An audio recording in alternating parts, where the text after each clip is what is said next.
Hello, friends. How are we doing? It's time for another story. This one was actually sent to me specifically from a fan, so I'm kind of excited to read this. Let's just get right into it because this isn't actually on Reddit. It's on my desktop, so I'm just gonna read it. Hello, Moonhorse. Hello. I love your videos, and I came here to tell you a tale of the aforementioned member of the Legbeard species. Well, alright. Their story talks about how I made one of the worst decisions of my life and accidentally dated one. I regret it to this day, and a message to all reading this, or watching this, hopefully. Do not do what I did. This member of the Legbeard species does not appear like such, but acts like one in every way. Well, as we always say, it's not the fedora, it's the fedora. So here's the cast. There's myself, Aquarius, Dr. Strange, our 11th grade English teacher, Peeps, the school choir teacher, Watt, one of my friends who grew up with the Legbeard in this story, Scoop, another friend in their friend group, Trombone, yet another friend from our friend group. He plays in the band Trombone, thus the name. Fakebeard, super chill guy, has the appearance of a Neckbeard, but is total opposite in personality, and he doesn't smell or anything. He's also kind of a victim of this Legbeard. Boulder, the Legbeard in question, she's on the heavy side and always had super girly stuff, like the girly stuff that 4th graders would have, glittery and whatnot. Obsessed with Frozen and BTS. She surprisingly didn't watch anime, but if she knew about it, I think she would. She didn't smell bad like most neck or Legbeards, but always was really loud.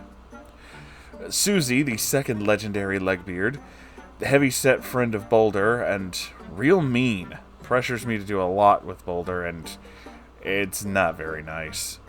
Let's get into the story. So at the time, my ex and I had just split up, and I was pretty depressed. I draw a lot in class to kind of help me feel better. One day, our English teacher moved Boulder next to me, and I didn't think much of it, just went back to drawing. I was minding my own business until I hear her ask, "Oh, what are you drawing?" I'm a bit taken back, and I respond with, it's just this thing from a game. At the time, I was drawing creatures from D&D. Really love those little suckers. She says, "You're really good at that." Well, nobody really compliments my drawings besides my friends, so I get kind of excited and told her, well, it is a hobby of mine. She starts asking me a lot of questions about my art, and now, instead of brushing off her questions, I start telling her about the different characters from D&D, lore, so on. A few days have passed, and I don't really think much of her, but she seems odd since she laughs really loud at things that normally you should just kind of, give a slight chuckle. One day we had an assignment in English where we had to read a book of choice and review it. I read a book that my ex gave me, and I got kind of sad because it reminded me of her. I was about to shed a tear when I hear, "Well, what's the matter?" coming from Boulder next to me. Since I'm pretty emotionally broken up at the time, I just kind of spilled the beans to her and told her everything. And she responds with, "Wow, she's a real bitch. She's just using you. I could treat you so much better. I would never break up with you." Oh. Wow. Due to my mental state, I did not see the obvious red flags and kind of took it as a compliment. From then on, she started flirting with me, saying things like, "Well, your drawings are the best, and I love guys who are good at all that kind of stuff, and you have a real taste for insert whatever here." One day she asked me, "Hey, you should come to the choir room. I'll show you my friends and we can all hang out." Well, I think this is a pretty great idea, so I go there for lunch, and I am immediately greeted by her and some other girl. We'll call her Susie.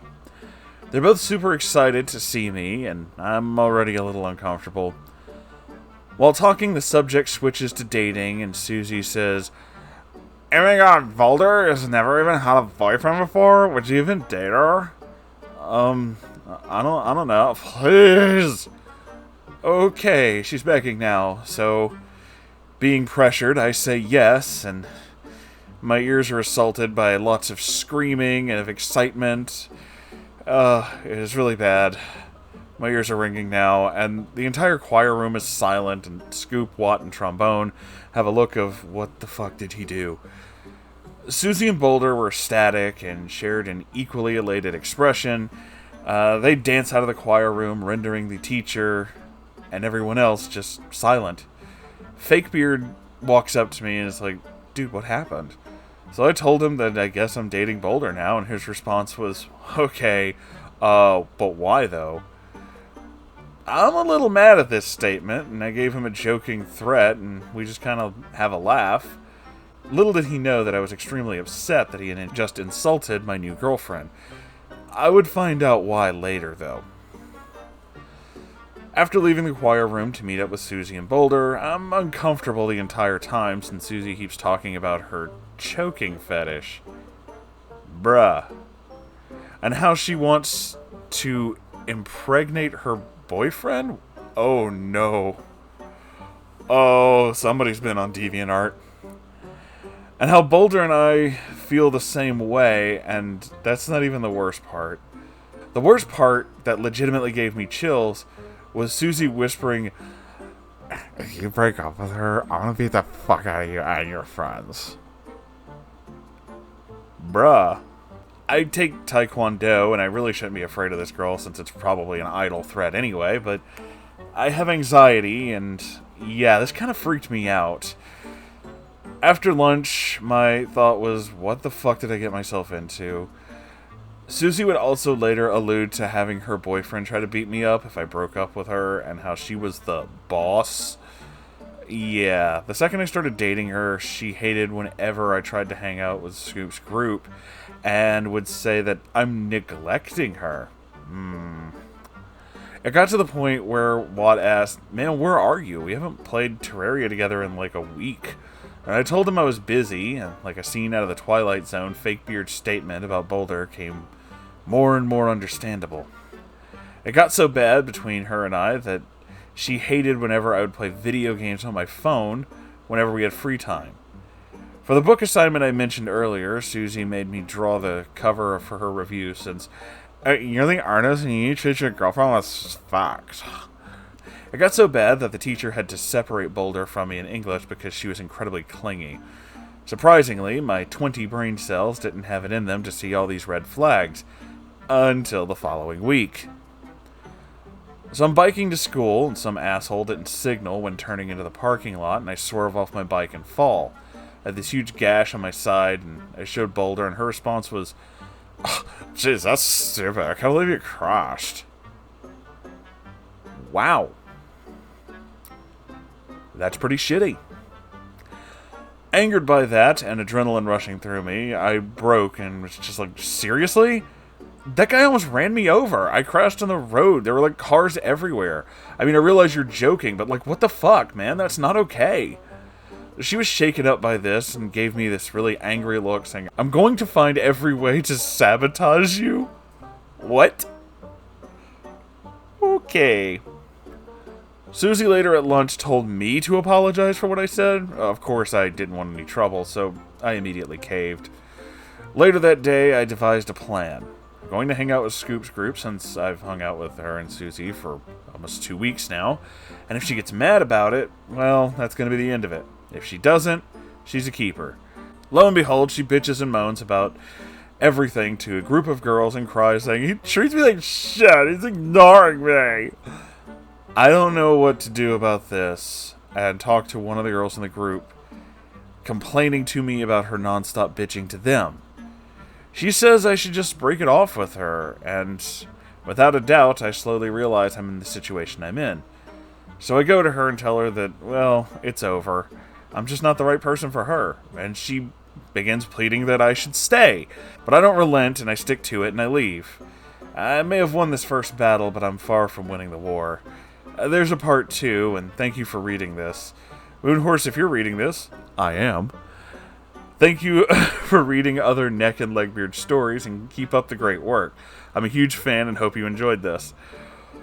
Well, I appreciate your, I don't know what the word I was looking for. I started that sentence and had no idea how to finish it. I'm happy that you enjoyed this. There's a couple things that I've always said, which is I try not to judge too harshly when it comes to neckbeards and legbeards or any stories that have to do with people in school. Because you're young, and there's a very large possibility that these people can, in fact, grow out of these things. However, this behavior goes a little beyond what I'm used to seeing with the old neckbeard, legbeard stories. That, specifically the way she and her friend are acting, that's classic manipulation. That's very simply psychological manipulation. Specifically cutting you off from friends. I don't know about family because you didn't mention that, but that's also another part of it. But alienating your entire friend group for this other person, and only their friends and their decisions are the things that matter. That's narcissistic manipulation 101. I kind of went through something similar with an ex of mine. She hated the fact that I had friends. I wasn't supposed to have hobbies that she didn't approve of, i.e. every video game I ever enjoyed, I was not supposed to ever play again. I mean, she'd probably be really pissed off if she found out what I do for a living, I guess. But doesn't fucking matter to me. Getting out of this relationship was probably the single best thing you could do. And I won't be surprised if she or her friend attempt to try to guilt you to get back into it, because manipulative people like to do that kind of shit. They live for this kind of stuff. I wouldn't go so far as to say she's a narcissist, because I really don't know that much about her personality, but there's a lot of emotional and mental manipulation there, and that's super fucking toxic. It's also really... how can I word this? It's also really... I keep wanting to say telling, but telling is not the word. And I think it's mainly because I use the phrase, it's also really telling a lot. It's also, like, really obvious that the main reason that you kind of wound up in this situation is because you were already in a rather emotionally compromised situation. Her being nice to you would have led to you just being friends. But when you told her about everything you were going through, even somebody who's attracted to you would have taken this as an opportunity to only comfort you and make things kind of like, it'll be okay, pal. Everything's going to be all right. Setting their feelings on the back burner for later. Because you really don't want to try to start a relationship with someone when they are obviously that heavily emotionally compromised. Because that's not really who they are. That's how bad they're feeling. And yeah, that is a thing. That you need, like, healthy relationships aren't formed on that kind of shit. So, for her to basically just immediately start pushing for a relationship to happen right after that means that, yeah, this was pretty much a manipulation tactic. This was an entire thing to kind of coerce you into doing what she wanted to do. She needed the boyfriend for, I don't really know. I really don't know why incredibly manipulative people feel it's necessary to do these things, like to have a relationship like that, because it doesn't really seem super beneficial, unless it really is just about narcissism and they really just need somebody to, control and boss around. Which, now that I say that out loud, that does actually sound pretty accurate. But, again, I'm not like a therapist or a psychologist or anything. I'm a talking horse from the moon. So, grain of salt. Alright, bucket of salt. But whatever. The point is still there. And I'm not wrong all the time. Just sometimes. But about this, I'm pretty sure I'm spot on. So, yeah, I would stay away from this one. She don't sound like she's doing too good. That one's... I don't know, man. I don't know. But again, I didn't realize going into this you guys were so young. So... the other piece of advice that I can give you is the same piece of advice that I give to everybody who sends me a story like this, especially when they're, of this age. If you need help, get help.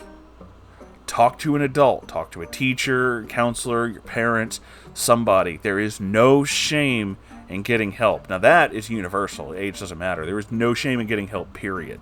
If you need to talk to somebody, do that. Do not be afraid to ask for help if you feel like the situation is getting overwhelming. That's totally fine, and there's nothing wrong with that.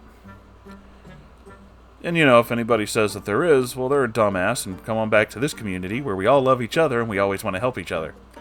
With all that being said, thank you all for being here. I hope you enjoyed this story. I know I certainly did. And, I love you all. I say that with every video, but it's never not true.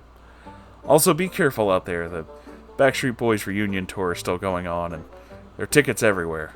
Make sure to stay away from those tickets. It's not a good time. Anyway, I'll see you guys in the next video. Goodbye!